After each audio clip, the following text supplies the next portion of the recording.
Look, the trailer for the movie we're about to watch today is only like 30 seconds long. I have nothing to work with here, so let's kick off this Harry Nilsson starring, Ringo Starr featuring vampire musical for our first Halloween episode of the year. We watched Son of Dracula today on... The is this?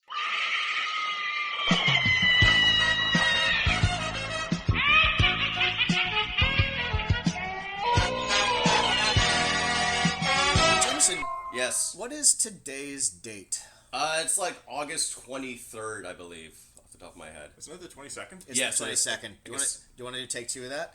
Jameson, what is today's date? August 23rd. Fuck! August 22nd. August 22nd. You nailed it. First try. One take rapper, that's what they call me. First try, but it's August 22nd. Now I'm thinking about it. It's August 22nd. That's my bit.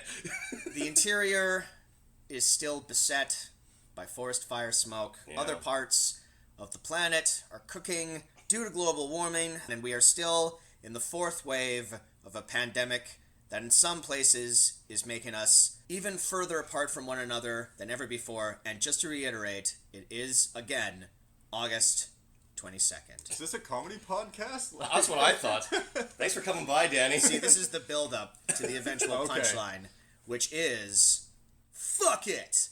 It's Halloween time, baby!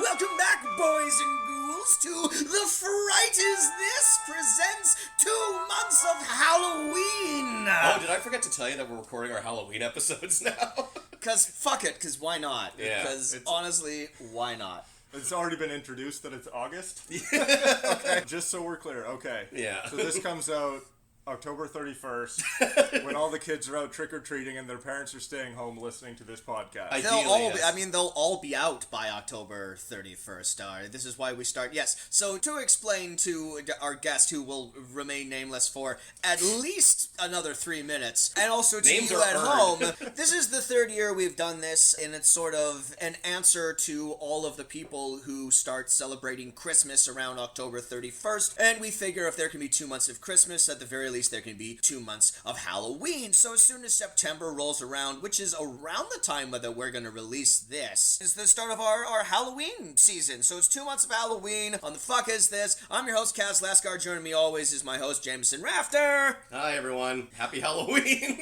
And today, Happy August. Today we're getting our prerequisite annual Dracula movie out of the way, while also tying up a trilogy that I did not realize we were doing as a trilogy. We're doing our third Harry Nilsson movie. It is 1973's Son of Dracula, directed by Freddie Francis, starring Harry Nilsson, who of course we saw just last episode in Skidoo, writing these songs and having a brief cameo, and we also heard from him last year when he was one of the screenwriters of The Telephone. But today on this episode, we are seeing Nilsson in leading man territory. So it's a new frontier for all of us, and to help us watch it, see us through. Yes, Jameson. I fucking used to like Harry Nilsson. Well, I used to like One, and I used to like Everybody Talking. I used to like his music. The two Nilsson songs that I am familiar with. That everyone knows. Yeah, the more we learn about this guy, the less I enjoy his work. Just his film career. Not everybody has to cross genres. Mm-hmm. Not everyone can be a fucking triple threat.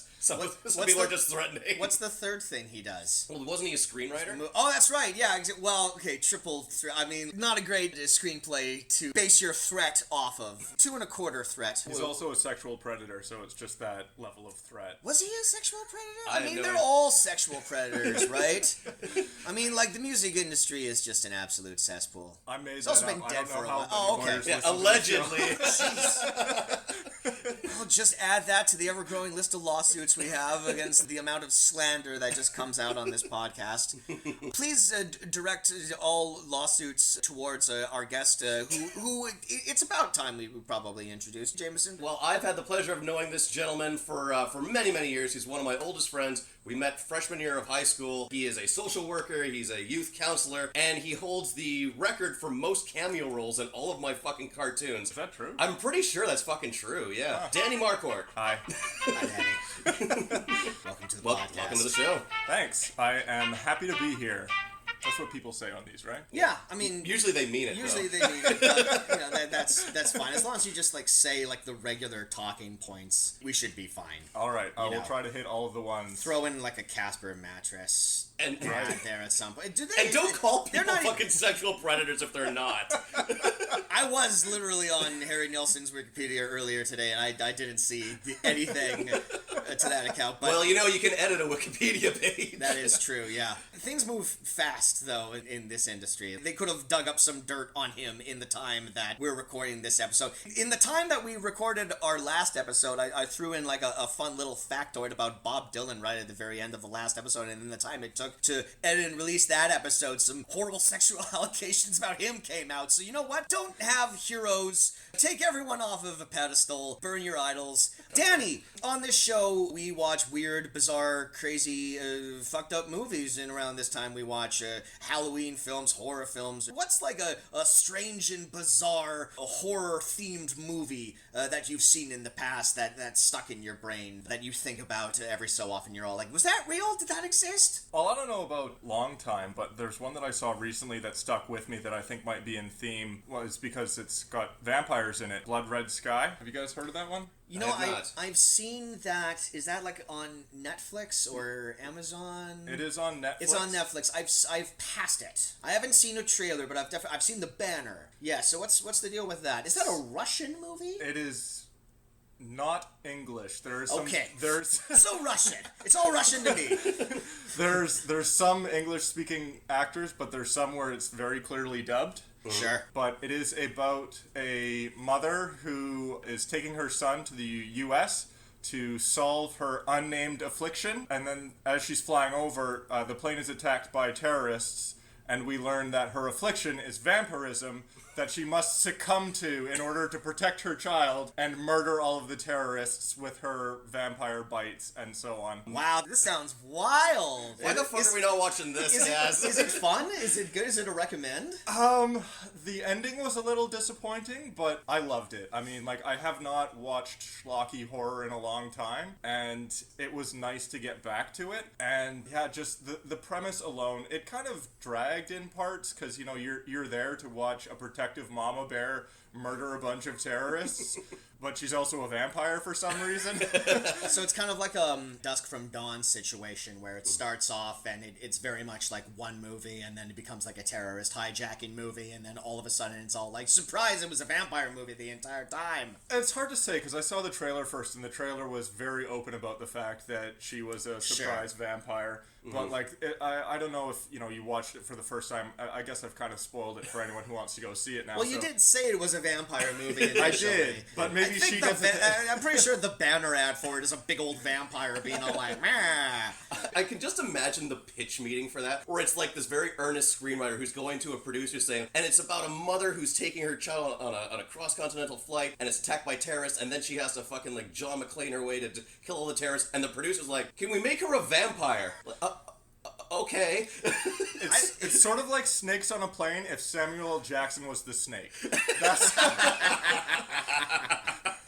that's the basic foundation of that film is... You know what? That motherfucker will do anything. Just remake Snakes on a Plane right now. It's been almost 10 years. Just remake Snakes on a Plane. Samuel L. Jackson comes on and he plays the snake. And the line at the end is, I am sick of this motherfucking me on this motherfucking plane. Make it a full hour and a half movie and force people to watch it. Do it, Hollywood. I dare you. And they say Hollywood is creatively bankrupt. They're saying that because it's correct. Mm-hmm. We'll take in the horror banner off of it. Are there any... What would you say is just, like, flat out the weirdest movie that you've ever watched in your life? Oh, the weirdest movie I've ever watched in my life. That would have been a very, very long time ago. I mean, like, probably something that Jameson's shown me, to be totally honest. Watch it be one of our past episodes. It might well have been, because what was that one with Bruce Lee's kid? Yeah! Laserman, baby! Yeah, I can almost guarantee. That one was pretty fucked up. Oh, there was... I think you mean amazing. Yes, amazing. I mean, it's all the classics, right? I'm trying to remember, and again, this has been a long time, but what was the one with Sean Connery and he's wearing that, like, weird bathing suit thing that covers his crotch? Zardoz. Zardoz. I have never seen Zardoz. You've never seen... No, you're the only one in this room who has actually seen Zardoz. And Whoa. given the fact that we run, like, a weird movie podcast, that's somewhat inexcusable. That's just, like, everyone's covered Zardoz. Yeah, it's fairly well known and infamous in that regard. But thank you for lending us some cred, Danny.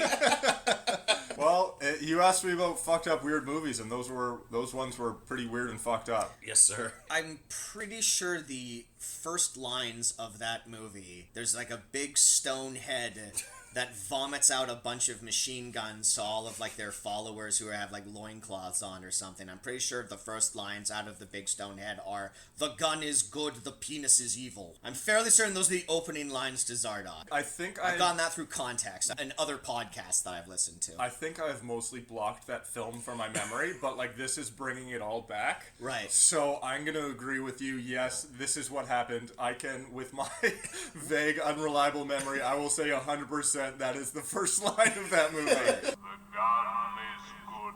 The gun. The penis is evil. The penis shoots seeds. Well, just to reiterate for you at home, the gun is good, the penis is evil. So, Son of Dracula, Speaking of evil.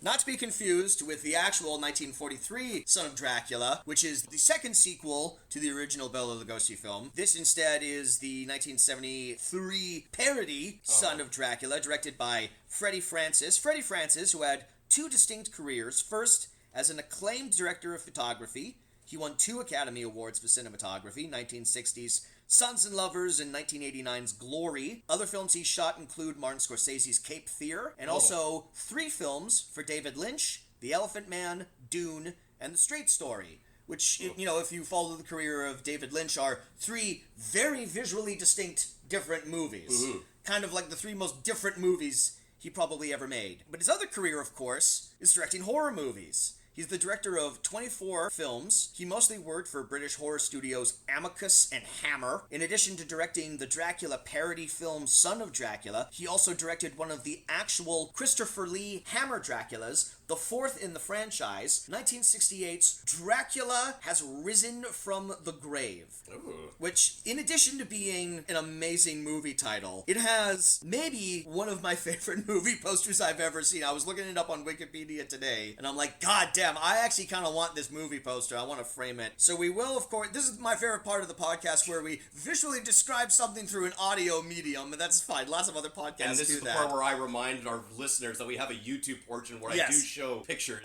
Okay, but for the Spotify version, you'll have to either log on to the YouTube version, watch that, or come back, or check us out. Check out our Instagram page at the F Is This Podcast. I'll throw something up if I remember to. I don't know. Now, keep in mind, this movie is not a comedy. This is like a straight Hammer horror Dracula movie. Okay. Here's the poster for Dracula Has Risen from the Grave. That is erotic. It's fun, right? Yeah. Yep. So to describe it, for people who don't want to look it up themselves, it is an image of a busty maiden with a heaving cleavage. The top of her head is cut off, so you can only see her mouth, which is open in horror. And on her neck, cheekily, are 2 pink band-aids, which I don't believe are period appropriate, that are meant to imply they are covering up a vampire bite. And, underneath, there's the title, Dracula Has Risen from the Grave. And to keep up the cheek, underneath that, someone has included in parentheses, obviously. So there you go. I don't know, movie posters were fun. Movie posters used to be fun back in the day, yeah. as opposed to the garbage you see them come up with for Netflix and Amazon Prime. It just bothers me with the amount of movies that are just skipping theaters and going straight to streaming. I feel like that's a natural progression for things, but I just wish they still put effort into movie posters. There must be not a lot to talk about in this movie. No, there's We're lots going to up talk on about. a poster for a completely different movie. There's lots to talk about. I just Danny, find what were you gonna say? I find this interesting. Well, I was going to say that poster evokes that scene from Schindler's List with the red umbrella. I don't know if you mentioned that it was in black and white. Schindler's List was a direct homage to the fourth Hammer Dracula movie. Absolutely, I could Not the see movie, the just the parallels. poster. The posters, I think. It was a striking image that Spielberg never forgot. He was just blown away. Those pink band-aids. They were both horror films, if you want to get technical about it. Sure. One is just capturing the horror of man. Freddie Francis also directed classic British horror anthology movies, 1965's Dr. Terror's House of Horrors. What a title. And the original 1972 Tales from the Crypt. Oh, cool. This was before the TV show, back before the Crypt. This movie does have a Crypt Keeper, but he's just an old dude in a bathrobe, not the cackling maniac that we all grew to know and love. That's quite the progression where you're just an old man and they replace you with like an actual corpse. Maybe it's the same guy. They just he just kept getting older and older. I'm pretty sure. I believe the Crypt Keeper in that movie is played by legendary British thespian Ralph Richardson, who 100% was dead by the time that the TV show came around. But they kept bringing him back. They kept bringing him back. Breaking news, you heard it first. The Crypt Keeper is actually Sir Ralph Richardson and has been this entire time. Give the man a posthumous Oscar. He also directed the legendarily bad caveman horror film Trog, which was the sad final film of screen legend Joan Crawford and is reportedly one of John Waters' favorite movies. His final film was 1989's Dark Tower, which he co-directed with Ken Widerhorn, director of Shockwaves. Oh, great. Although both of them That movie sucked. both of them took their names off of the movie and went under a pseudonym, so you can assume how I can't good say I blame them. that quality is. Son of Dracula is written by Jennifer Jane under the pseudonym J. Fairbank. We can presume that's either because she was embarrassed of the movie, or we can also assume that's because, a woman screenwriter in 1973? Probably the latter. She was a British actress who appeared in other Francis-directed horror films such as Hysteria and They Come From Beyond Space, and she wrote one more film for Francis, 1973's Tales That Witness Madness. This guy had some good titles. Those are great titles. Some good schlocky movie titles. Well, yeah, we'll go into Son of Dracula, the first rock and roll Dracula movie. Mm-hmm. Looking at those cheap monster costumes, it just reminds me of, either of you ever seen the hilarious House of Dr. Frankenstein? Yeah, I remember that vaguely, yeah. For listeners who may not know, that was a kids' variety show from the 70s that found new life on the fucking Sci-Fi Channel at 1 in the morning that I just fucking stumbled upon, and it was one of the most probably Canadian-made, cheap-as-fuck looking variety shows where everyone was dressed as a fucking vampire and a Frankenstein and the Wolfman, and it was just a painfully unfunny but trippy as fuck 70s comedy show. And that's what this fucking poster reminds me of, just cheap as fuck looking Halloween costumes. It reminds me of a low-end theater production poster like you would see at some back alley theater show where everyone there is also a barista. And yeah, that's what they put on to entice people in. It's got that amateur vibe to it, but it seems intentional. I guess it was the 70s, so maybe it's just amateurs today are stuck in the 70s. But these aren't so much amateurs. These are fucking rich, famous musicians. That's Harry Nilsson and Ringo Starr. Ringo Starr, who also produced the movie, and there's also several other musicians who have cameos in the movie, including Peter Frampton, Keith Moon, and John Bonham, who are all part of a band within the movie. Holy shit, best known for their acting, all these gentlemen. I think that's kind of what I was meant, Keith Moon has a very memorable role in The Who's Tommy, as the molester uncle. Mm-hmm. Well, the Beatles also produced a whole buttload of movies. Oh yeah, Ringo Starr's been in a ton of movies. I don't know if any of them were well known for their acting in those movies, but their movies were certainly successful in their time. I think that's just because it was the fucking Beatles. Yeah, not because they were particularly great movies. Yeah, but now it's just Ringo. So, I know it's fun to dump on Ringo, but sometimes it's quite reasonable to dump on Ringo when he's the only Beatle that decided to be in this movie. Was John Lennon dead at this time? 1973? I don't remember when John Lennon died. Hey Google, when did John Lennon die? John Lennon was assassinated on the 8th of December, 1980. So Yes. he was alive. He Coming had up- the opportunity to be in this movie. He declined. I'd rather be dead. Careful what you wish for, Jono. No, he was alive and well and coming up with excuses not to attend the screening of Son of Dracula. Like, I think, going back to my theater production for that poster, I think the people there for opening night were basically like parents who had the obligation to show up. Yeah. And then there's Nilsson and Starr's parents.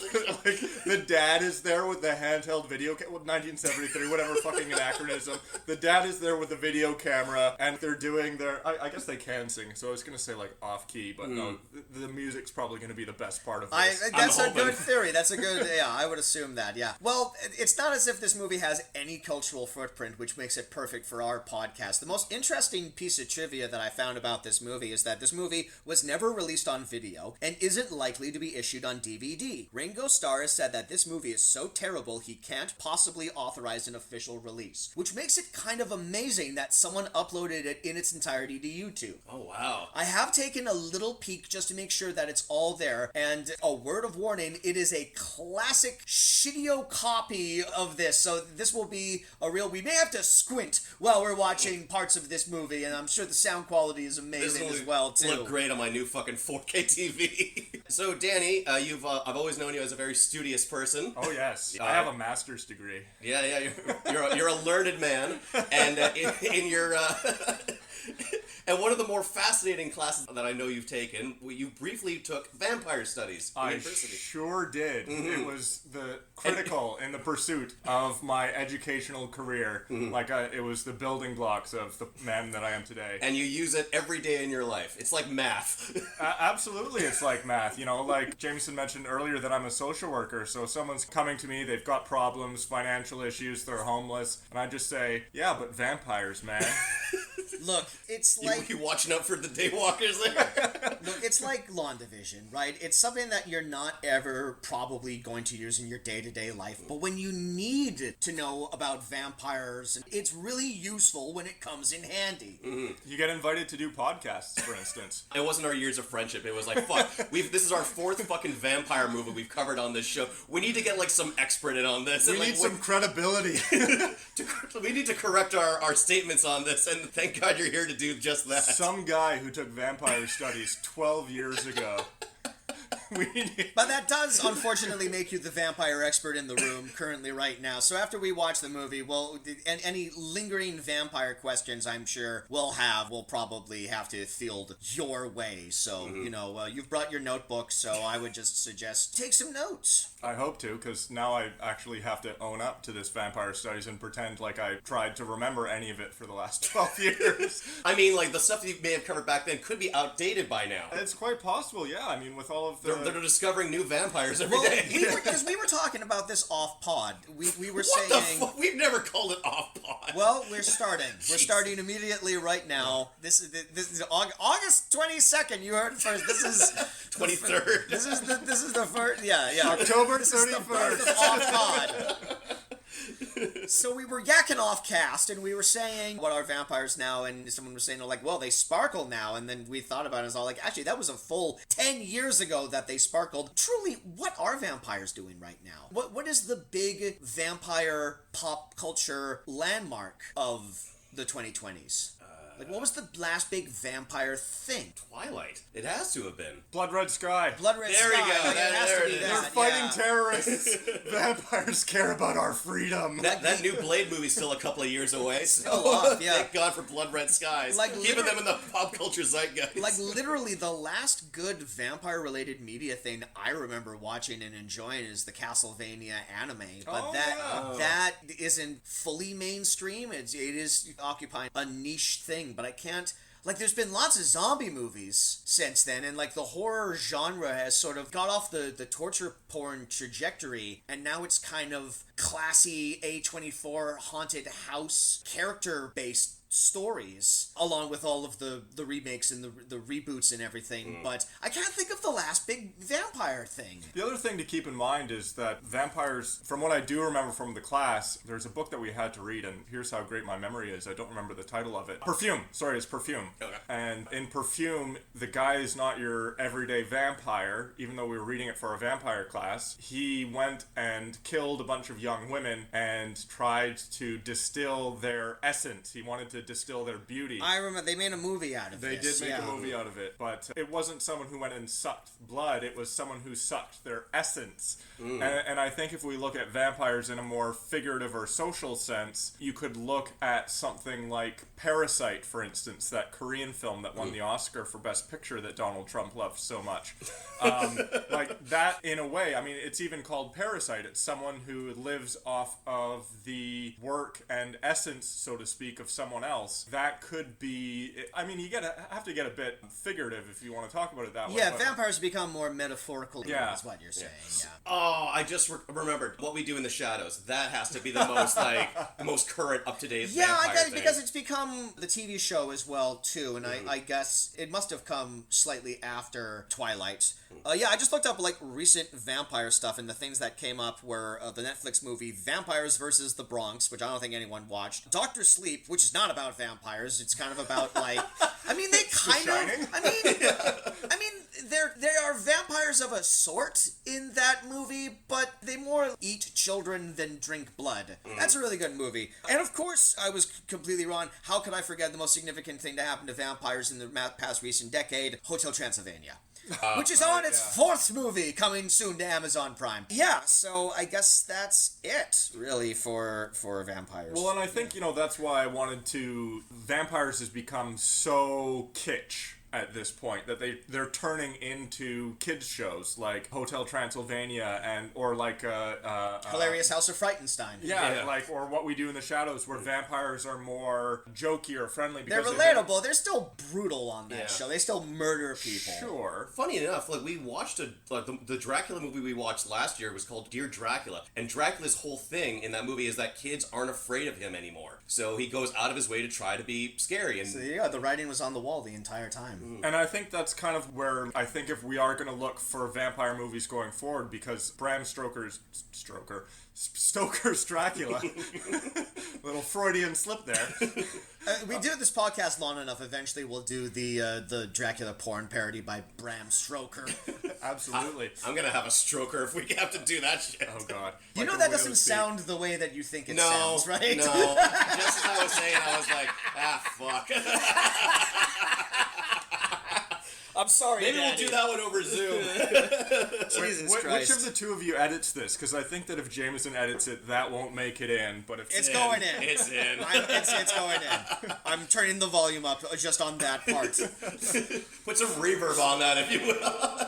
But I think if we're talking about like scary, because even the Castlevania show, like that's more actiony. I think if we're going for fear, it is going to have to be a bit more adapted to the figurative illusion of what a vampire actually is someone who preys on the weak, sucks the life out of them. Because I mean, like the common trope is that it's the aristocracy feeding on the masses, that the accumulated wealth over hundreds of years still need to suck the peasant class dry, right? And like that, especially these days, is a hugely relevant to the inequality of our times. And I think that a film, if it were to take that theme seriously, could do very well, but if they framed it as another version of Dracula, they would have a really hard time just because of how established in the kitsch culture Dracula has become. That's a remarkably well thought out and astute observation to what no doubt will turn out to be a ginormous piece of shit.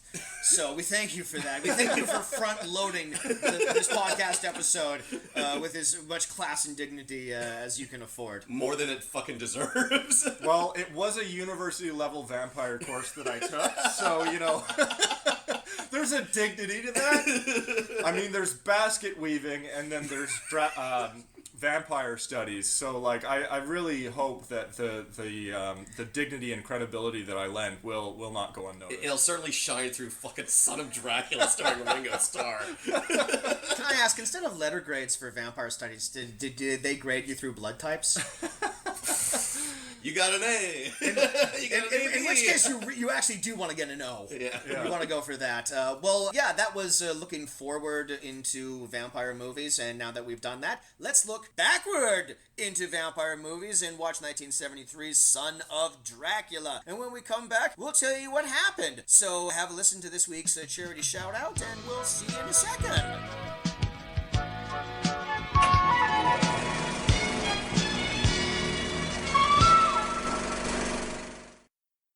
On August 15th, 2021, the Taliban seized control of Afghanistan. In just a few short weeks, the terrorist insurgents spread fear and panic across the country, including a suicide bombing at Kabul airport, which killed 182 people.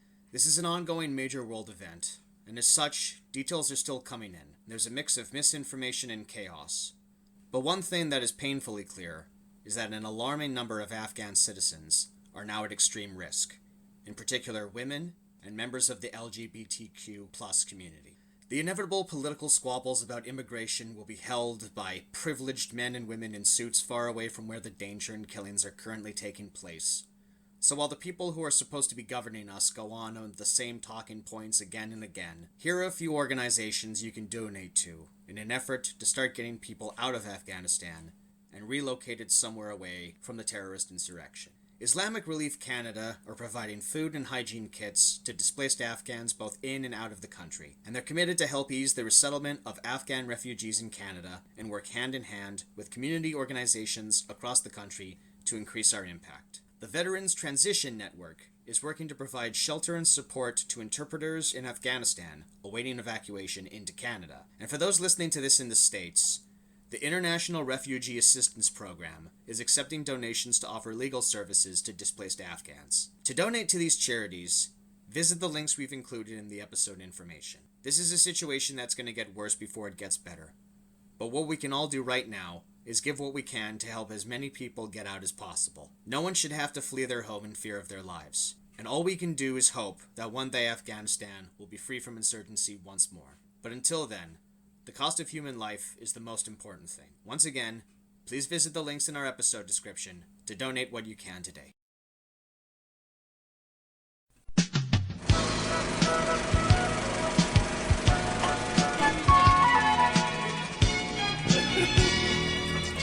Okay, we don't normally do this, but can you repeat what you just said?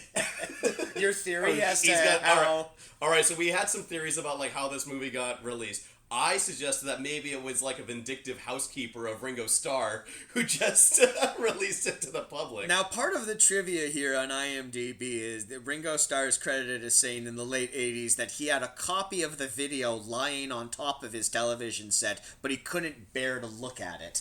So that really does feel like someone took Ringo's VHS copy and then uploaded it up to YouTube with all of the stops and starts and tape errors throughout the runtime. My cousin in Winnipeg has this wonderful story where he crashed a house party of Randy Bachman because he just like lives in Winnipeg. Bachman Turner Overdrive? Yes, yeah. Okay, all right. I guessed. I didn't know what his name was. There was a bunch of people there, and my cousin and his friend just like crashed it. They ran into Randy Bachman just in his living room, just jamming away at the piano. He's like, "Who the fuck are you guys?" He's like, just don't break anything." And then he just goes back to ignoring them. And they only lingered around there for like an hour or so, but they said, "We need something to prove that we were here." Just one of his Grammys. No one will miss it. What they did was they took a bunch of his junk mail. So something he won't miss. So like what I'm getting at here is like I wonder how easy it is to just like break into a rock star's home and just jack shit. Yeah, presumably they're always inviting people over to stave off the crushing loneliness that comes with fame. Yeah. So yeah, I imagine at some point someone took, like, it didn't even have an official VHS release, so there wasn't even like in a box or anything. Mm-hmm. It literally was just a VHS tape with a sticky note on it that said "Son of Dracula."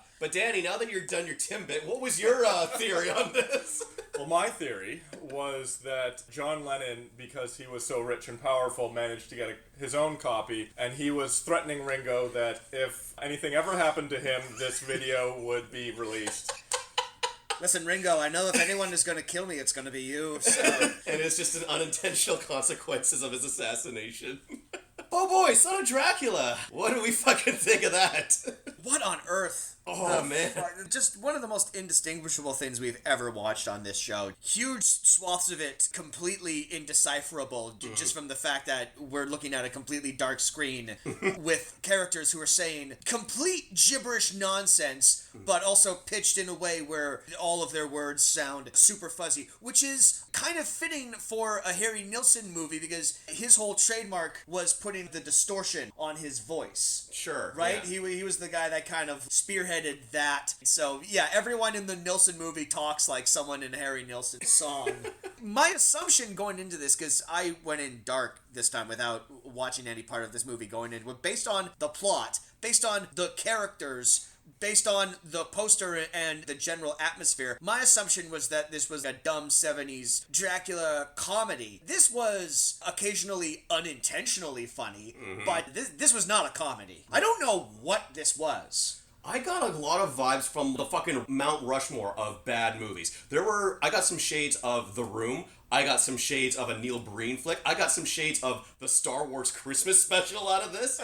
It's fucking indecipherable what this fucking is. And funny enough, with all these like classic literary characters in, I got some vibes of League of Extraordinary Gentlemen as well.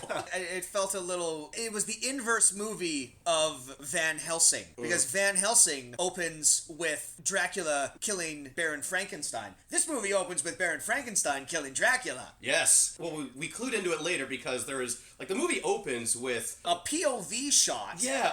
In a 1970s movie. Of a little person just beckoning someone, like, throughout a castle, and then he finds... Looks like Nosferatu. And he's just, like, giddily telling him to... Hey, stab this fucker. It'll be great. Yeah, it's a very odd decision, because Dracula is in this movie, but he's full-on F.W. Murnau Nosferatu Dracula with the big, long fingernails, and he's bald, and he's got the ears and everything, and he has no lines. Dracula is a very minor presence. I just assumed that, at the very least, this would just be like a fun showcase for the music of Nilsson. It says right there on the poster, it's the first rock and roll Dracula movie. Were either of you rocked and or rolled through that? Because the music in this was just fucking lame. It was a bad soundtrack.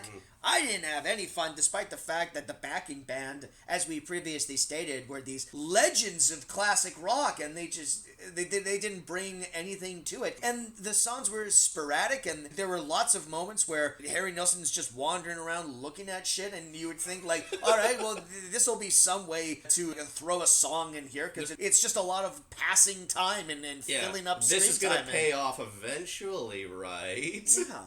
And there was just a weird lack of music in this quote-unquote musical Dracula movie. I think with musicals in general, there's usually some kind of reason within world, and that could just be people sporadically burst into song, right? That's something that happens. I mean, that happens in this. Yeah, but like... Technically. That one's like in musicals usually it's a whole big number and there's choreographed dancing. There was none of that. It was just him sitting at a piano and singing a song. Like it...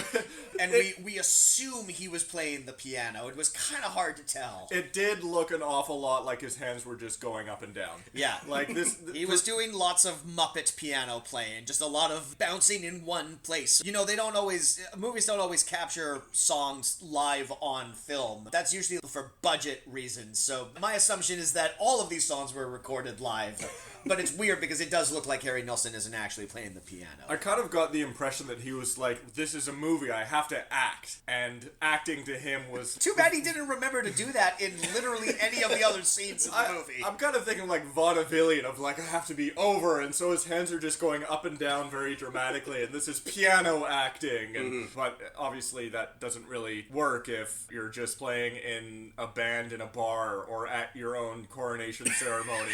Like that was one of the weird things about it was like, and that's why I brought up what is the in-world reason, and it just seems like this guy has a band. That's the in-world reason, is that that son of Dracula is in like a garage band with his buddies, but they're not introduced as characters.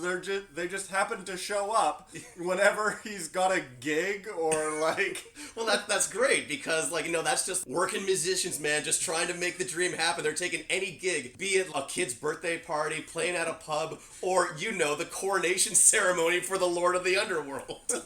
I mean, I feel like that's the better movie right there. Let's follow the band and see what's going on. They're surrounded by all these. We haven't had a gig in weeks, man. They're surrounded by zombies and the Wolf Man, and there's just fucking some dudes. They're like, I got rent to pay. I don't care. This movie is a real monster mash. It is called Son of Dracula, but it features all of your old classic monster movie favorites: the Wolfman, Frankenstein's monster, Merlin. They're all here. Played wonderfully by Ringo Starr. What I didn't get about all the monsters was there's that one scene in the film where all of the monsters seem to be in jail. And, I get that he's a king, but is he also, the police? Is he the monster police? I don't know. So what happens is, after Dracula dies, Merlin discovers that one of Dracula's brides, or his only bride, was pregnant. And in about 100 years or so, the son of Dracula, who's named Count Down... Yeah, that's funny, right? Get ready to hear that at least 30 more times over the course of this fucking movie. But a century will go by, and at this moment, the Netherworld, as it's called, will have no king, no overseer, and that is the son of Dracula's purpose is to become the king of the monsters. So it took 100 years for us to get to this point. Presumably in that 100 years, the Netherworld has just been rulerless and has devolved into absolute chaos. Who knows what Merlin has been doing this entire time, because he presumably is in charge of everything. There are multiple other characters who have gained immortality through one way or the other, who have also seemingly been hanging out in this 100-year interval, and for some reason right now, specifically with over the course of the 2 days that this movie takes place. 3 days, 72 hours. 72 hours, thank you. This is why we have the college guy here to help me. It's a critical point of the movie. Don't know what. Actually, it could be 48 hours because they say any time within the 72 hours. At any time now. Yeah. So Merlin. So why don't you do it as soon as he shows up at Merlin's fucking house? Merlin is chilling. He's doing all this astronomy. He's got maps and charts, and he's saying that the stars are gonna align, and in this one perfect moment, I'll be able to coronate Count Down, and he will be the new king of the underworld. But I don't know when the moment is, but when the moment happens, we need to do it at that moment. And astrology isn't an exact science, to which I would say, Merlin, astrology is 100% an exact science. That's why it's astrology. You mean astronomy? Yeah, that's why we have the college guy here. Yes, we do. Thank you, Professor.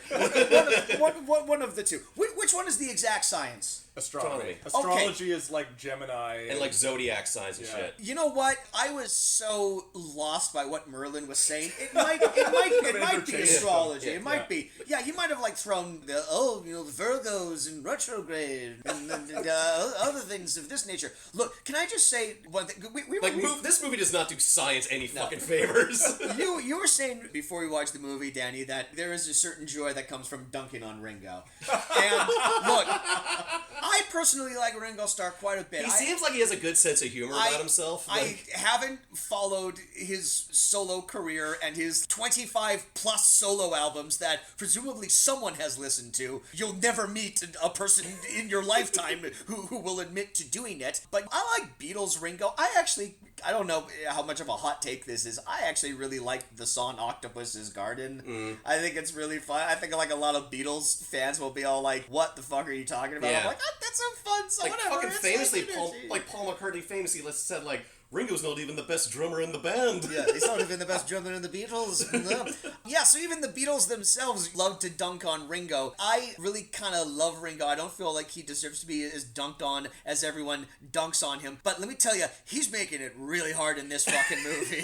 You cannot defend him in this fucking movie. And he's the main producer, so this is primarily his fault. And notice the production company logos before this happened was Apple Films. Films, which of course Apple is the Beatles recording label. So Right. this tangentially is an official Beatles merchandise.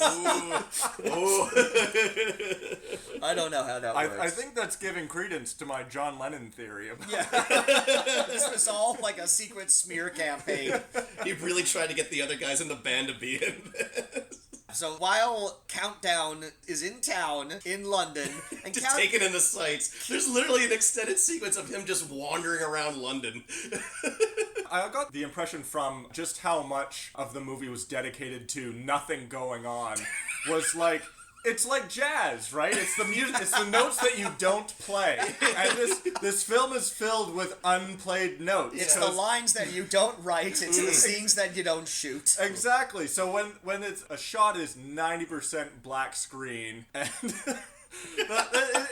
it's got that musical thing, you know, where it's like that, you know, in what's that Guns N' Roses song, November Rain, where there's that dip where it gets quiet and then it starts back up again, where it kind of great song. when it works in music, but in film where it just kind of like goes to nothing for a bit and then comes back 2 minutes later. Mm-hmm. There's also those albums where they'll have silent tracks between the songs to just sort of have that like little interval or whatever. Yeah, it's the thing. AKA over now. everyone's favorite part of any album. Exactly. It's the track you press skip on so that you can get to the next one.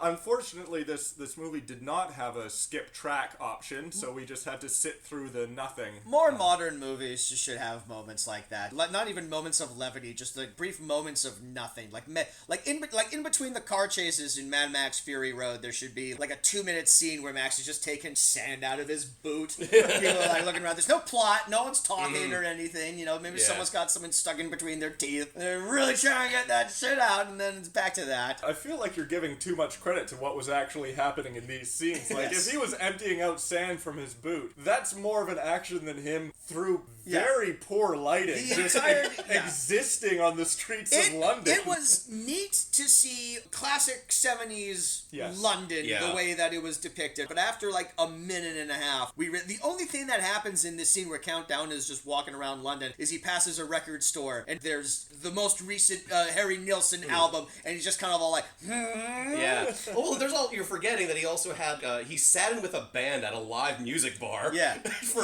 reasons. I want to know what this club was in London, because he walks into the club. It's such a weirdly edited scene. He walks into this club, a server comes up to him with a martini in one hand and a lit joint in the other. He's all like, you want this? He's like, no. He's like, you want this? He's like, no. Which, it was a huge missed opportunity for Son of Dracula to say the line, I never smoke reefer. But, and then not even like a snap cut. He's talking to the waitress 1 second, and then literally the next second, he's jamming with the band seemingly mid-song. Yeah. It's an alarming Like he cut. fucking owns the club.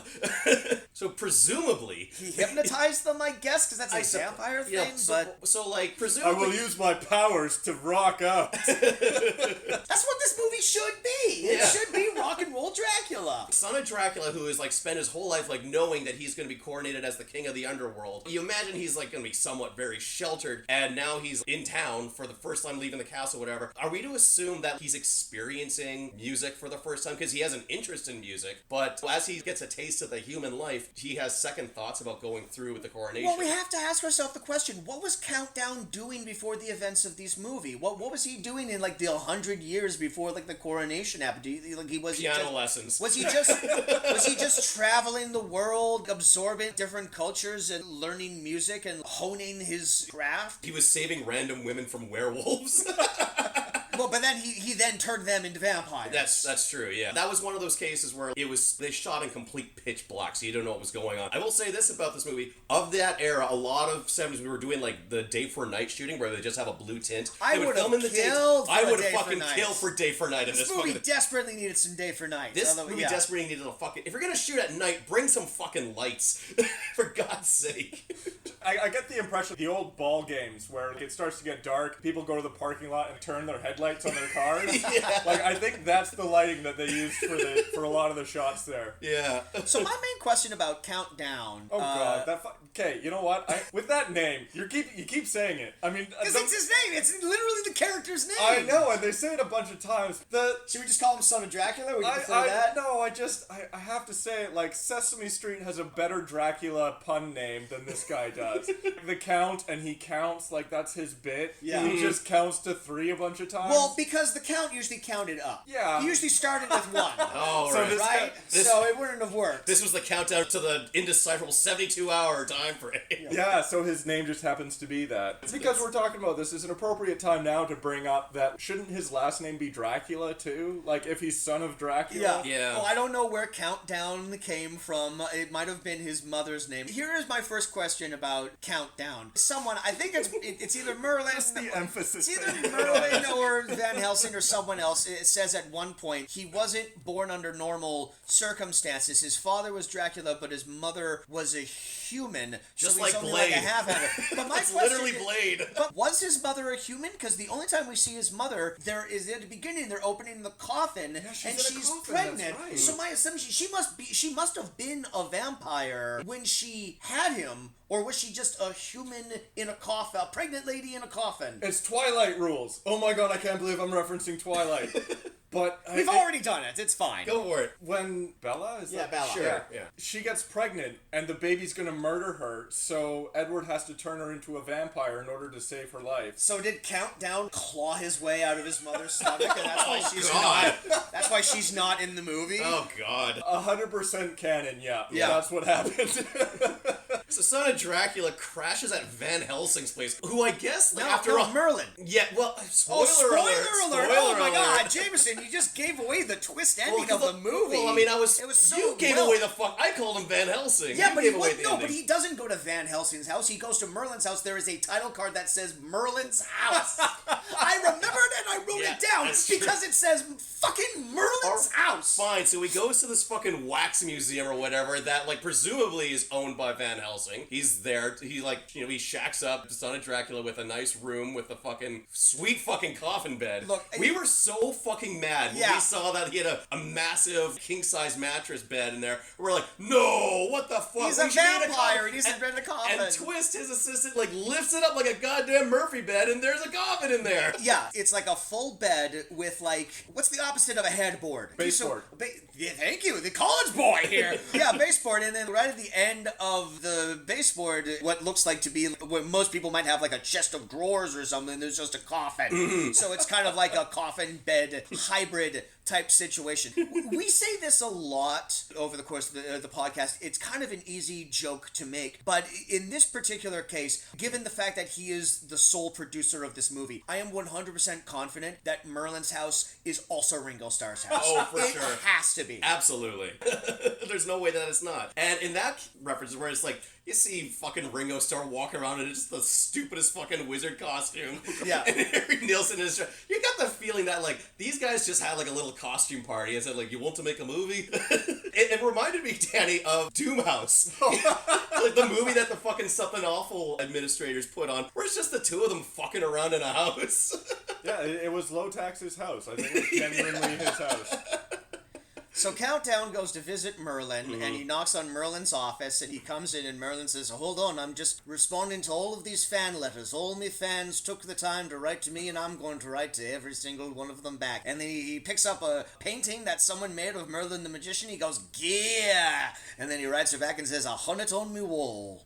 That's a fucking 30-year-old Simpsons reference. kids. It's more interesting than what happens in this movie, though, so I felt like it was a necessary joke that I had to make. So Merlin actually says some bullshit about the stars aligning, and look, I couldn't follow all of it, but I did write down in my notes here, good on Ringo for remembering all of these lines, because this was all sci-fi mumbo-jumbo, and he knew all of it. You forget.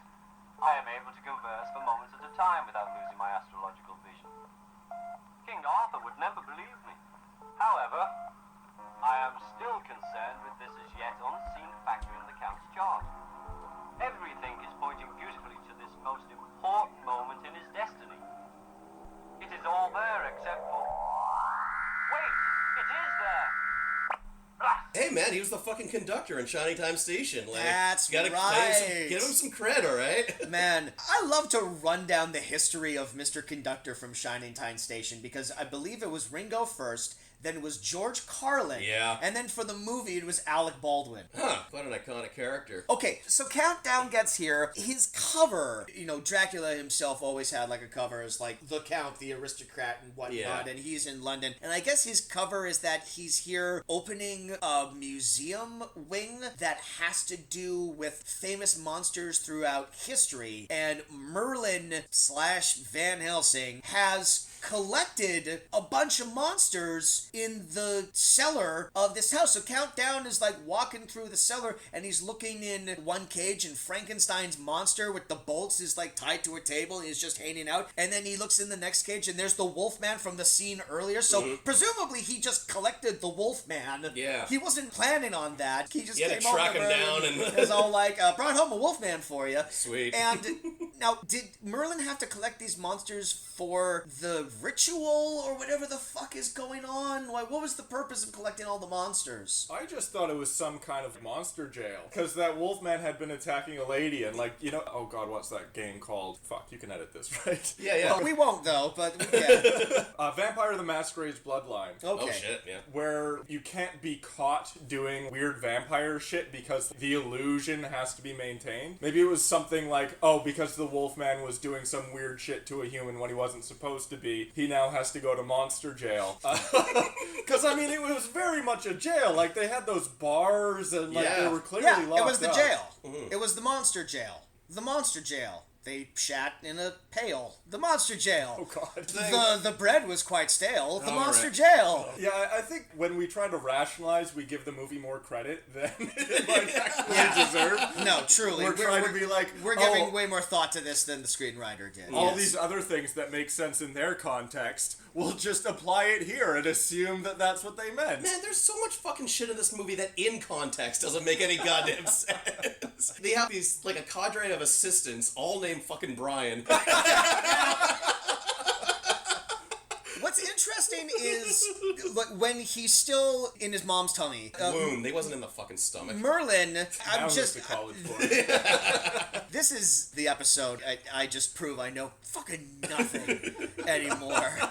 When he's still a baby, when Merlin finds his mom pregnant in the coffin, there is an assistant going like, the monster has been killed. But it's like an older, balder assistant who's still hilariously named Brian 100 years ago. But now when we jump ahead to present day 1973, Countdown has a younger Brian. Mm-hmm. So is this the same Brian and he's been given immortality through vampirism? He seems pretty put together. I kept waiting for Brian to do something. Yeah. He was either gonna betray the Count or turn into a monster or whatever, but he was just like a regular dude who was helpful. You would hope that when the Son of Dracula's central conflict is his internal turmoil. Do I want to go through with the coronation or do I want to become a human? Yeah, we haven't even mentioned that yet. That comes in very late. You would have to assume that this guy who through the generations has devoted his entire life to making sure this guy becomes king of the monsters, he is weirdly okay with it. He's not resistant. To the point where he saves the day at the end. Yeah. Brian's the one that lets the sun in. So, Son of Dracula goes to... I'm not going to call him... Please use his proper name. Alright, down goes to fucking Merlin's, and he says, I'm having some human emotions here. I kind of want to be human, but I also might want to keep my immortality, but I don't want to be a vampire. And Merlin's like, well, we kind of were hoping you to become the king of the underworld or whatever, but if that's what you want, sure, let's... Yeah, you do you, buddy. Yeah, whatever. We'll enlist fucking Baron Frankenstein for help. By the way, why don't you go see my buddy Baron Frankenstein, who's also a character in And this. who also is now immortal.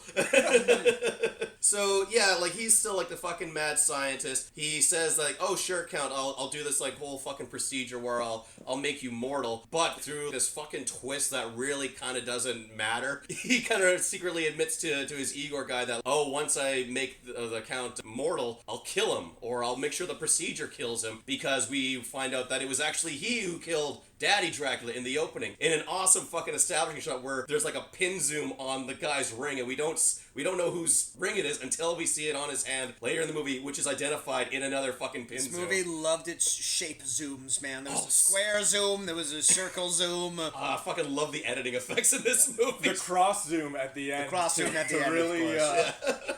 to really just drive home the cross-like nature of... What was that one edit? It's Son of Dracula fucking jamming on a piano in another extended musical sequence. And then we have like a square wipe. The most amazing edit in this movie. It's a square wipe to the bedroom where like fucking his girlfriend's just hanging out there just to establish, and then seconds later it's another fucking square zoom back to another this music requires video. a bit more context. Alright, so the secondary plot of this movie is that Countdown is feeling emotions, or he has like a dream that's like also a vision where he sees a beautiful woman that he's attracted to and he wants to bite her neck, but she's wearing a cross, and he rips the cross off and it burns a cross into his palm, and then he wakes up and the burn is still there. And then later on that same day he goes down to the monster jail and she's there, and she's Van Helsing's assistant who is under the assumption that he's a wealthy duke or count or whatever. We're gonna get into this because this is labyrinth. There's so many weird revelations about this character that I don't understand. But anyway, so they have like dinner together, and then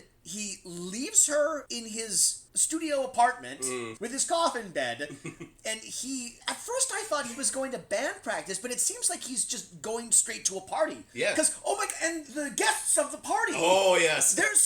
I had a point, but we're already on this other thing. It's So fucking much history's shit greatest happens monsters. in this. Yeah, okay, so... Finish your point first. I think this should be a big reveal. So so Countdown goes to the party in the monster jail, where all the monsters are on display, I guess, to all these party guests who are here to see this museum exhibit, and they include a couple of random Klansmen in full attire in only one shot, and then also, I believe, great racist caricature Dr. Fu Manchu is also among the various party guests. Yeah. So, I don't know what this party is. I don't know what this exhibit is meant to be. I don't know what the cover is.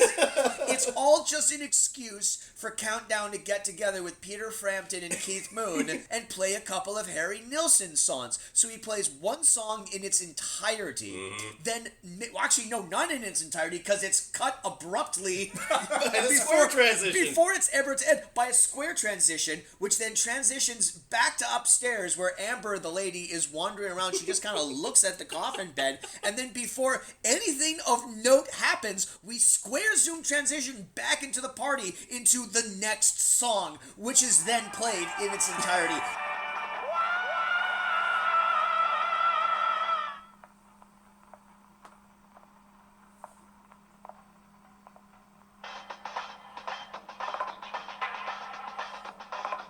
I took a bathroom break during the first song, and then Jameson took a bathroom break during the second song, and neither of us missed shit. That was literally the editors watching the dailies and just like, fuck it, and just push the square effect button. We just have this collection of scenes, and there is no logical way to put them together, so let's just get creative with zooms. Because the plot makes no fucking sense, and if you remove all of the fucking wandering and all the music videos, this movie could charitably only be like 45 minutes. It should have been. It really should have been.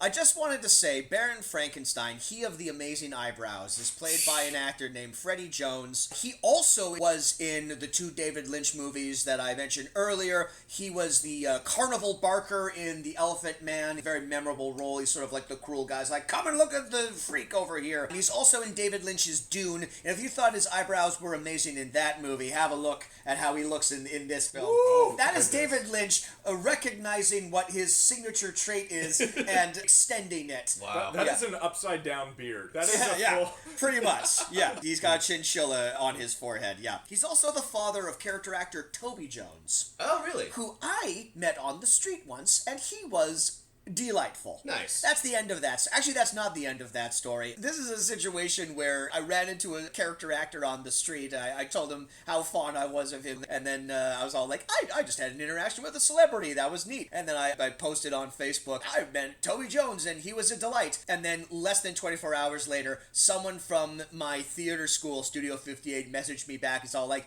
yeah, he came and he gave like a lecture at Studio. We all met Toby Jones. And it's just like, man, everyone cool came to talk at my acting school after I graduated. I missed Toby Jones. I missed Colin Mockery. I missed everyone interesting came after I was there. Anyway, that's my Toby Jones rant. Back to this fascinating movie! So, Merlin fucking gets wise of Frankenstein's notorious plan, so he says, well, I'll get, as Van Helsing, I'll perform the operation myself, and I'll talk son of Dracula in, like, out of becoming immortal through this. But also, I want to put in true emotions in him, because he's only getting a taste of it through his emerging human side. I can fully reverse the vampirism, I will take away his immortality, and I'll inject love into him. And that's not meant to sound dirty. We should mention that Merlin is played by Ringo Starr. Van Helsing is played by a different actor. He is a character in this movie, and it's only revealed absurdly in the final moments that I guess he was a projection and Merlin was making him up. He wasn't a real guy, even though. So, just so you're keeping score at home, Van Helsing is a good guy. Frankenstein is a bad guy, and Merlin is in control of everything. Son of Dracula! Well, and that's the thing, like, controlling everything, quite literally in a sense, too, because he had brainwashed Amber for some reason. Yeah. Countdown's love interest. For unexplained reasons. For He's like, unexplained reasons. He was saying, you'll be human by the end of this transfusion. You're in love with her, but she needs to fall actually in love with you, I guess. So she's been under my hypnosis for an indeterminable amount of time. presumably the whole movie. Yeah. So presumably Count and Amber never actually meet. She's in like an altered state, which just adds like a layer of ickiness onto this. But it does explain why when he does reveal that he's a vampire, she takes it in very good stride. She takes it in stride because Merlin's kind of coached her ahead of time, so it seems like... Yeah, it seems kind of weird. There's the possibility that Merlin's like, oh, I'm a good guy, I'm going to help him become human in the end. And he just brainwashes this young, pretty woman to go and seduce Dracula? Not Dracula. Son of Dracula. Countdown. Definitely icky. I mean, it would be ickier if Harry Nilsson and this woman had any chemistry. Or indeed, Harry Nilsson had any chemistry with anyone. He's completely morose throughout this entire thing, looking like a lumberjack Ed Sheeran or something. He's just like, he doesn't look happy to be here. Yeah. Presumably, he's only ever engaged when he's playing his piano. And why would you fucking hire him to do anything else? But yeah, like, speaking of, as you say, like, they have no chemistry, the one instance where, like, she does, like, beckon him towards the bed, he finds out that, even though she's not wearing a cross, she has the cross tan line, and that's enough for him to not only recoil, but to transform into a bat. And what a transformation it is. Yeah, how do we even want to describe it? Because it went by so quickly and the video quality was so bad, it's really kind of hard to explain what happens. Yeah. It does look like they did the old trick of taking the film and literally painting over top of the frames. They had to have done that, or like done some weird ancient rotoscoping technology that doesn't exist anymore. They pioneered it for the movie and realized that looks like shit. No, the film stock that this was shot on went out of production as soon as this film was done. But he just... Like 1974 was the last year they produced that type of film. But he just, like, before our eyes, transforms into a gigantic cartoon blue bat. Big, goofy bat, yeah. It was like a child's drawing of a bat. Like, scribbled in crayon on top of the film. Yeah. Well, you know how fucking Ringo Starr has, like, that fucking famously bad art collection that he hates himself? I wouldn't be surprised to see where it started. I call this one Son of Dracula Bat. If I had MS Paint back in the day, you better believe that I was doing it out. This is groundbreaking. I no longer have to draw on film itself. And of course he turns into a giant cartoon bat, and Amber, of course, recoils in horror and shrieks and goes under the bed. No, I'm just joking. She has no fucking reaction at all. She's almost catatonic through most of the film. Like, yeah, because I guess she's hypnotized the entire time. I guess that explains away that actress's portrayal. So, like, in a movie movie filled with bad actors, we need to give some kind of justification why she's even worse. So Dr. Frankenstein has to steal some radioactive material. So Baron Frankenstein, Baron thank you. Frank- He did not go to medical school. Clearly not. I don't remember. It's been a while since I've read Frankenstein. I think Dr. Frankenstein might have also been a baron. I think that might Baron be von from Frankenstein or Baron something, von Frankenstein. maybe? Yeah, I don't fucking yeah, because know. he came from money, right? But then he went to medical school. I don't remember. We're splitting hairs at this point. But in an interesting subversion from the usual story, Dr. Frankenstein and Igor sneak a cadaver into a hospital, and we're led to believe that the cadaver is Frankenstein's monster. So they have a body on a gurney covered in a sheet. And they're sneaking it in there. They're sneaking it into the radiation unit because they want to steal a box. a big chunk of radioactive material that, correct me if I'm wrong, I don't think factors into the end of the movie. No. Because this is his procedure for turning Countdown into a human, which he never actually gets to do. But we still have this extended bit where they sneak into a hospital and steal some radioactive shit. And they've got a cadaver on a gurney that we learn is alive. It comes off, and it's a big hulking monster with like a pillowcase over his head.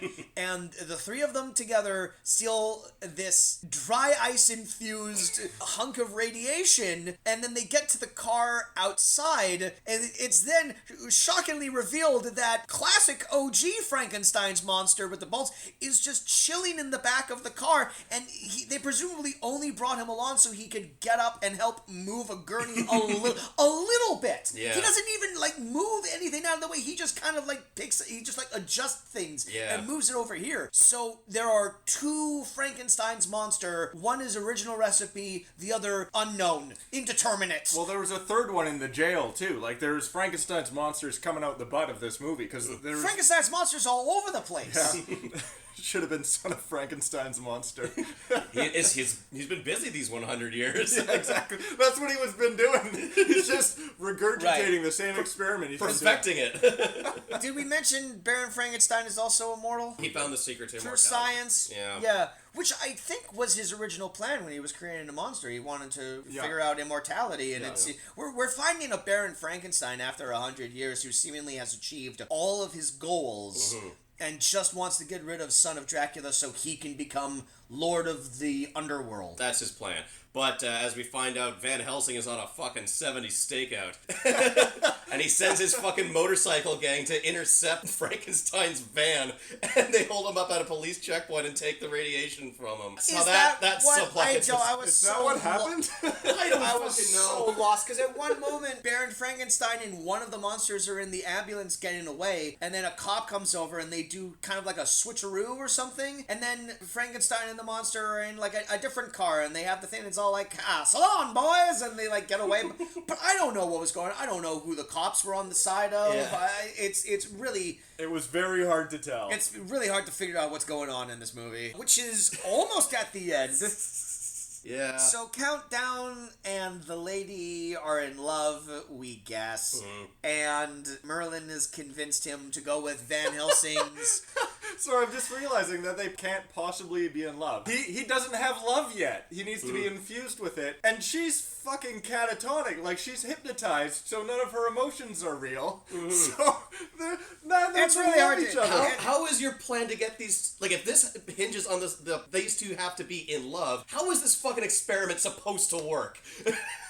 I've been in a few relationships where one of us was catatonic and the other one had to have love, physically injected into them, so... a little too relatable. So they go through fucking Van Helsing's procedure. On a pool table. Dr. Frankenstein, who I think has pretty much been revealed to be evil by every character, is still allowed to hang out and watch the procedure. And I kept assuming that there was going to be a moment where Frankenstein pull a cord or unplug something from a wall or try to do some sort of subterfuge, but he just quietly sits and accepts the fact that he's been beaten. Yeah. And he does have that one scheme where he wants to intercept Amber Yes, on her way correct. from the bedroom to the table. I guess we can assume Frankenstein did that, but... Yeah, he did. He's like, oh, this thing only works if she makes it to the table. Get him, monsters! Get him, monsters! And then they just kind of grasp at her. This is the 1970s and guns exist. To get to get to the operating room, Amber has to walk through monster jail, but presumably someone let Frankenstein out of his cage, and they attack her. They attack Brian, they kill Brian. But then he immediately comes back to life Because Merlin sends his fucking cat assistant to, he teleports the cat there. The cat, nuzzles him, and he's, he's fine. We gotta talk about it. Merlin has a house... Are we getting off track here? I don't know. We always get off fucking track. I was about to talk about, the fucking housekeeper. So, Merlin has, a housekeeper who's also a cat, I guess, and we see her in cat form, we see her in human form, but there's kind of what you were talking about before we got here off pod, trademark. Jameson, we were talking about Animorphs. Yeah. She's in that third Animorph stage at one point in the middle. Midway through the transformation. Where it looks kind of painful I'm not quite a cat, I'm not quite a human, I just know I'm having a bad time. I just know nothing's going on here. Yeah. But that is, pretty revealing because this movie does have the technology to transform one thing into another state, and yet when they do the reveal of showing how Van Helsing was actually Merlin, they don't even do a special effect. Van Helsing just wheels his wheelchair behind a fucking shower curtain that we can't see what's going on, but in fucking real time, you just know the actor and Ringo Starr switch spots, and then here comes Merlin wheeling out from the other side of the curtain. So, it's so fucking lazy. They clearly ran out of money. So both Brian and Amber get attacked by the Wolfman and various Frankensteins, but both of them inexplicably survive. Amber makes it to the operating room. We get an extended sequence of Van Helsing operating on both of them while the classic Harry Nilsson song Without You plays in its entirety, and then he's human. Yeah. And then the underworld, the Yeah. fucking netherworld, Yeah, the Council of Netherworld light blobs. Yeah. We didn't talk about that scene. Oh, God. I'm so Oh, God. lost. Yeah. So lost here. Yeah, well, in between that, fucking Frankenstein goes to this fucking boardroom, presumably just, pounding the table. The one funny joke. Yeah, so he's, pounding on the table. He's saying that the son of Dracula will be betraying us, and we need to have a ruler of the underworld, and I believe it should be me, and I'm counting on all of your support. And he's speaking to an empty room. He's speaking to a table of nobody. Nobody's at the chairs, but they have put some sort of effect in here, so there's kind of floating light orbs that I guess are meant to represent the leaders of the Netherworld, even though a few scenes later we see the Denzians of the Netherworld are all zombies. Actual monster corporeal costumes. monsters. They or couldn't, whatnot. get people in costumes for that scene. They just had to have a fucking spotlight and some dry ice. How hard is it to get a hooded cloak? Yeah. You just need a hooded Well, they cloak. have the zombie costumes, so why not just have them in the chair? But there is an awesome bit where, after he's, pounding the table and he, has this big triumphant laugh, he leans into one of the empty chairs and just goes, I'm sorry, I didn't catch that. What were you asking? Which it's gotta be an improvised joke. And now, ladies and gentlemen of the Neverworld, let me introduce our next guest speaker, Mr. Clint Eastwood. Oh, that's a callback to the... That's a DNC joke for all you Republican. kids out there, yes. That was a Republican. The RNC, yes, one of those things, yes. So, he talked to a chair and called it Obama. So Harry Nilsson goes to break the news to the monsters that he's not going to be their king anymore. They take it... Seems like a bad plan. Yeah, he does it in the fucking middle of the room, no exits in sight. He's just gained mortality. And he's still doing it in his doesn't give a shit delivery. Hey everyone, I know you wanted me to be the ruler of the underworld, but I guess I can't anymore. I'm really sorry. And I'm really sorry for you guys. Presumably the underworld, all these monsters, you presume that these guys are super evil. And he's like, I just feel so bad for you guys that I can't be your ruler. Oh, I'm sorry. They're like demons or something. They're like literal demons. You'd think that they'd appreciate having the complete non-existence of any kind of government or rules, right? Which they have had for the last 100 years. They're making such a big deal as all the Netherworld will finally have a king again. What has it been doing all this time? The monsters, they need their monarchy. I thought there was going to be some kind of... Yeah, and they were saying, I was going to make a point that they, maybe had a republic during that time. Yeah. And then they talked about it. They're like, we need to elect a new overlord. Is this a monarchy or what? They're talking about electing someone? Electing an overlord. Yes. There's a fucking board of directors. We've seen it. Traditionally, overlords don't tend to get elected. They kind of just seize power through violence. Yeah. Like what Frankenstein's trying to do. If Frankenstein wants the job that badly, I'd say go for it. Give it to him. So yeah, the monsters attack son of Dracula, but then his loyal assistant Brian pulls a fucking curtain and reveals this huge fucking like sunlight that is in the chamber of the damned or wherever the fuck it is. And if like sunlight is what's going to kill the head ruler of the monsters, why have a goddamn sunlight directly above his throne? When the sunlight is shining through like a stained glass cross. Yeah. So it's like double vampire shit. It's a cross and sunlight. Why did we pick this as the throne room? Yeah. I'm just thinking of like This is Everest New Groove. counterintuitive. Why do we even have this leather? Just it's their contingency in case the guy turns out to be shitty. And then Merlin has like a tit-a-tat with Frankenstein, where he traps him in a gaseous form and then turns him into a billiard snooker ball. Yeah, snooker ball, yeah. But then he breaks the snooker ball. He does like this whole gotcha Frankenstein where it's like, Frankenstein, I know you're immortal, but you're too powerful to be let loose, so I'm going to turn you into gas and I'm going to trap you in this ball and you'll have 100 years of solitude. And it's all like, great, he's got him in a prison. And what does he do next? He shatters the ball and the gas escapes. And it's like, Merlin, you had him right there. Yeah.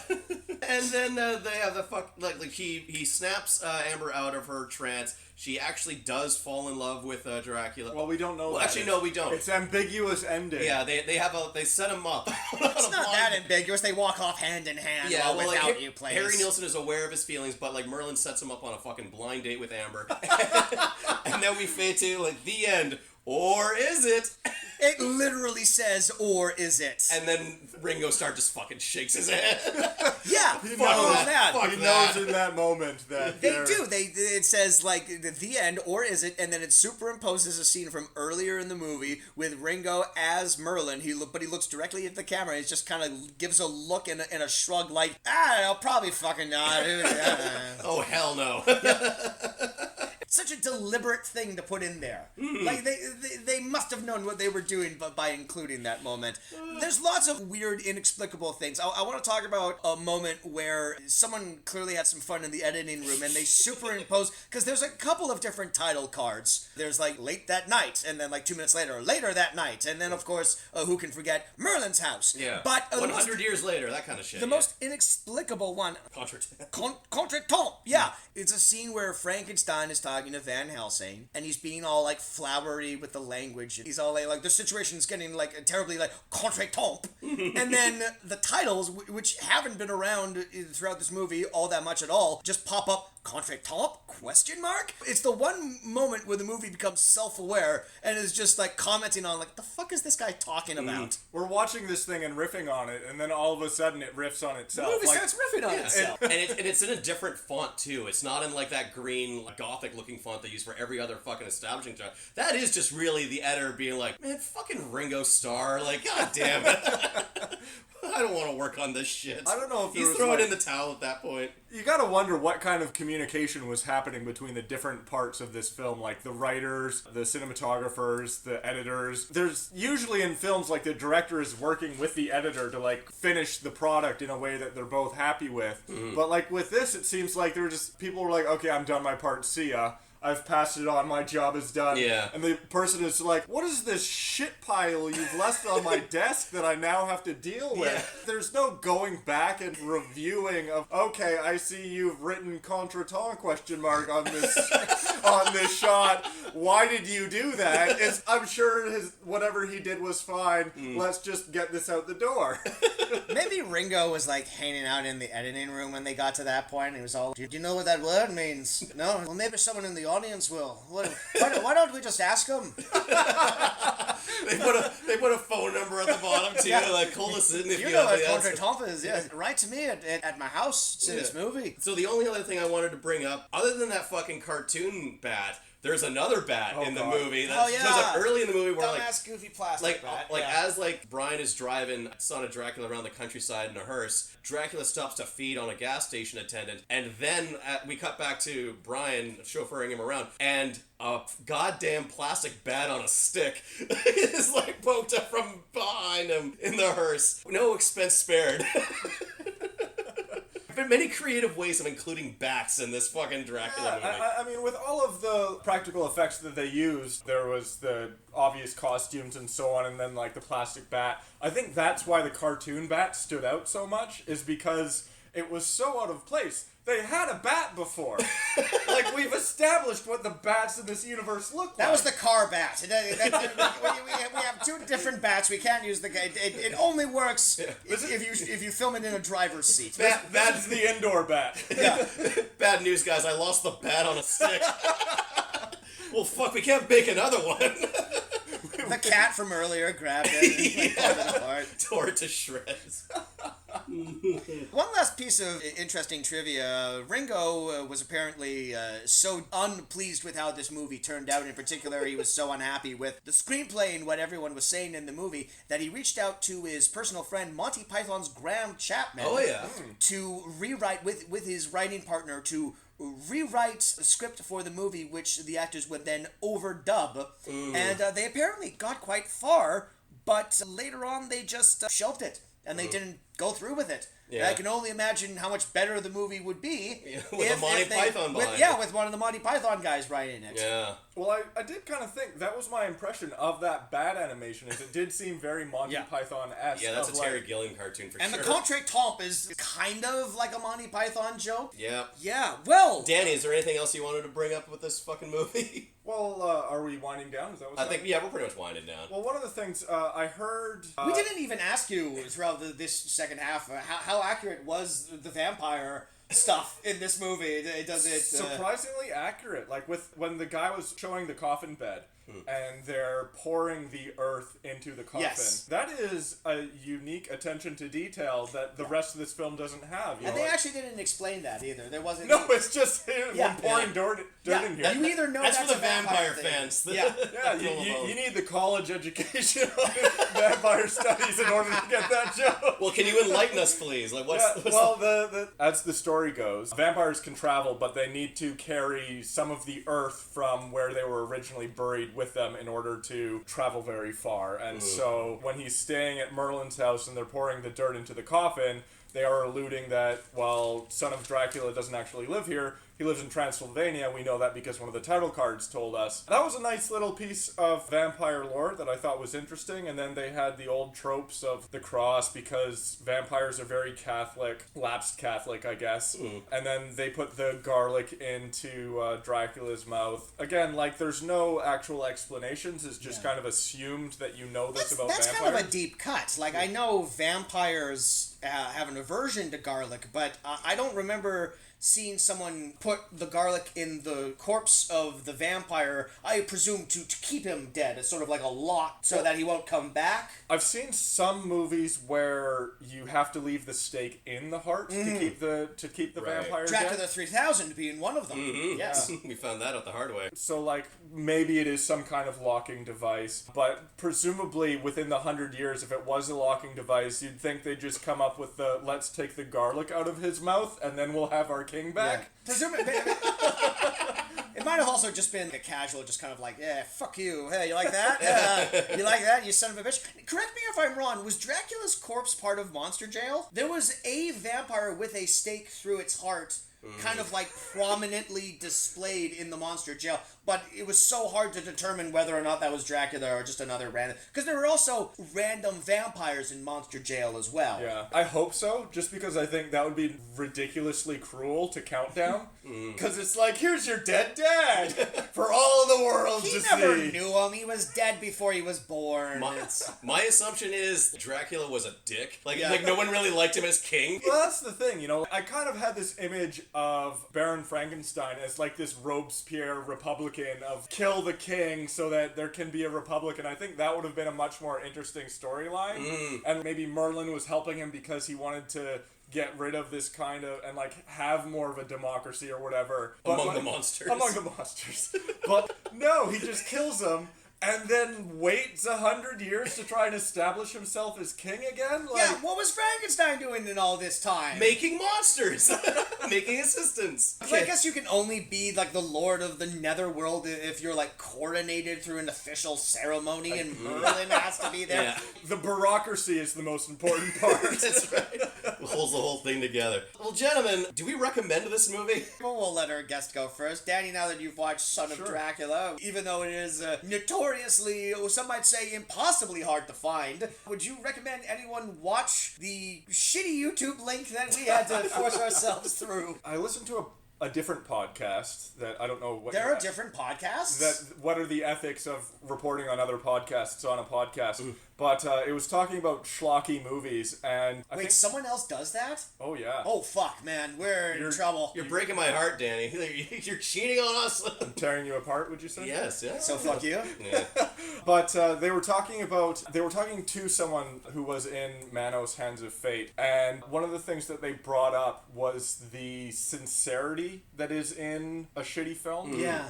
That can actually make or break it. Yes. With regards to how much do you enjoy it. And like, we were laughing in this film. We were ripping on it, sure, but for the most part, I think because Jameson, hopefully you said this on pod rather than off pod, just to lend you a hand in your... No, because if more people do it, it legitimizes it. Exactly. So please, by all means. Yeah. Make off pod a thing. Like, everyone, start using it in your day-to-day life, even if you don't have a podcast. Yeah, please. You were saying that it was just a bunch of friends at a costume party and they decided to turn it into a movie. And that's fun. I mean, you and I did that, Jameson. Yes! We made a fucking movie in high school. We did, and it was terrible. Like, objectively terrible. Yeah. Just like this film, but like, because I think there was some sincerity. They're having a good time. It's a bunch of musicians getting together to do some stuff. Yeah, it's shitty. Yeah, they don't know what they're doing. But I think because that sincerity exists in it, I would recommend it to people, as people like to watch bad movies, and I think this has that je ne sais quoi that bad movies need.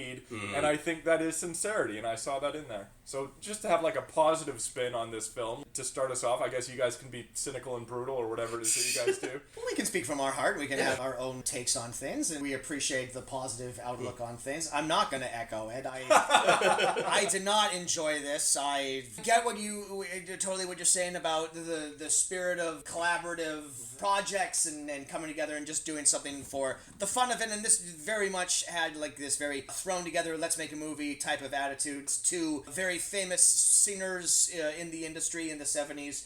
Nilsson and Starr were, good friends in real life, and presumably this movie came out, they were just hanging out one day, and Ringo Starr was all like, hey, do you want to be in my Dracula movie?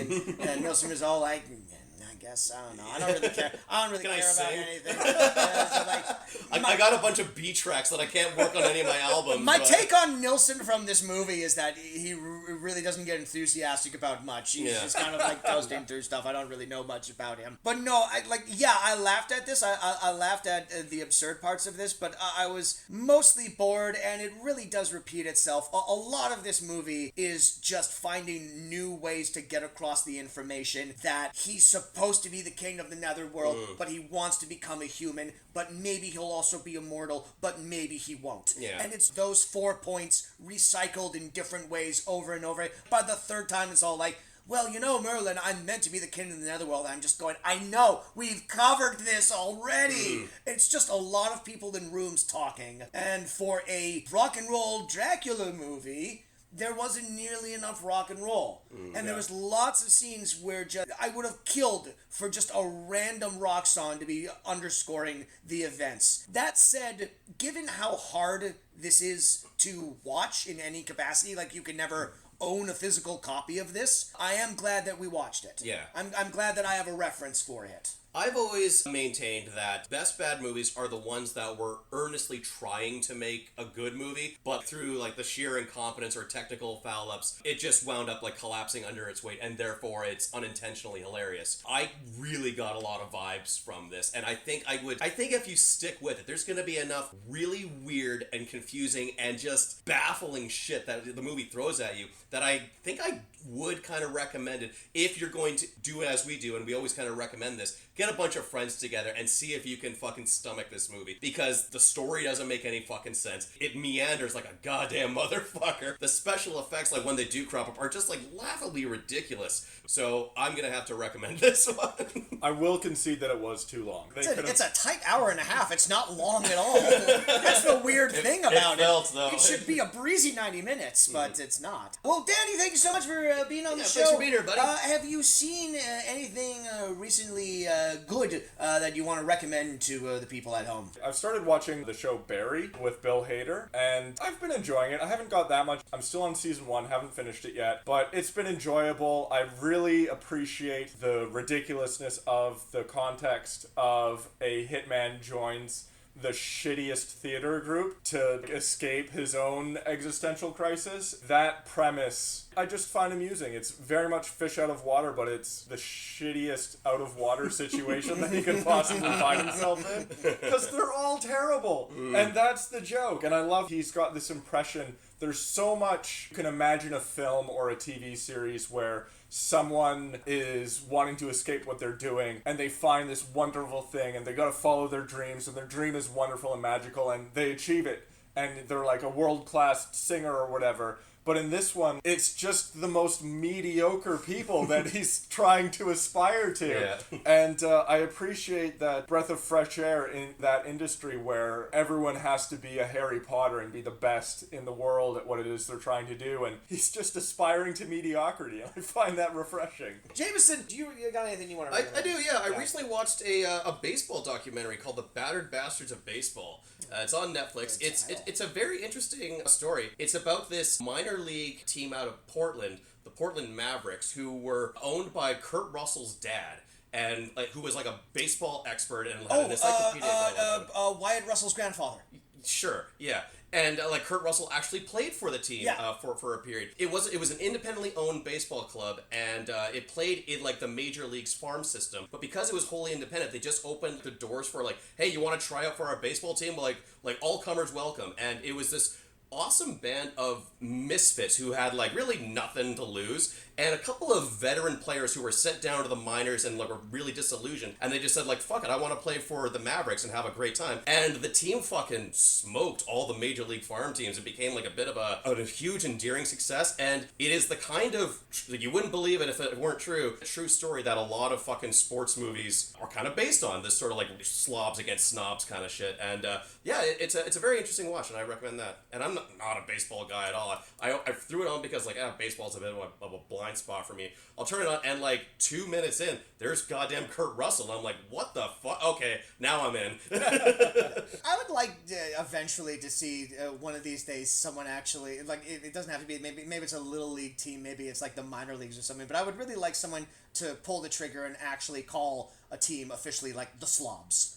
Like have that be like the Milwaukee Slobs. Yeah. Or something like that. That, or I've always wanted to coach a little league team, but I specifically want to call the team the Villains. Let's see how far they go. Yeah. Like as a joke, but also that's a good team name, right? I'm not good, crazy. The Rogues. Yeah. I mean, it makes more sense than the Indians. Now we're the villains. Exactly. Yeah. That's kind of my thought process there. I'll throw out a recommend to a pretty interesting little indie movie that I saw recently. It's called 9 Days. It's kind of an existential drama. It stars Winston Duke from Black Panther, Zazie Beetz from Joker, Benedict Wong from Doctor Strange, Bill Skarsgård from It, a bunch of other like character actors that you've seen. It's kind of like the Pixar movie Soul. It's like there's like a guy and he's kind of like an adjudicator, and he's not alive but he's not dead, and he's kind of like living in like this parallel dimension, and he's looking after all of these people who are alive on Earth, and he's watching them through old TVs, and he's recording what they're doing on VHS tapes. And one of the people that he's following ends up committing suicide. And so he has to go through the process of screening the next applicant for life. And so all of, I guess, for lack of a better term, souls kind of wander up to his house, which is in like the middle of nowhere. And they go through this 9-day sort of screening process to determine who gets to be alive and who gets to sort of fade away into existence. And it's a beautiful, haunting, very sad little movie just on the concept of existence and what it means to be alive. And it made me feel guilty at one point because I thought to myself, what sort of life am I living that Winston Duke is watching and recording on VHS? It made me think every time I masturbate, Winston Duke is like shaking his head and he's just writing down in his notebook like, oh, third time today. So just like, Really yeah, glad to come on this really podcast. made me Learn about your reflect masturbation on schedule. this and everything. Like, I've been meaning to get back into. We did have a segment called Kaz's Masturbation Corner. It's usually when you recommend stuff. It was, yeah. I mean, this whole podcast essentially is a masturbatory aid for my own ego.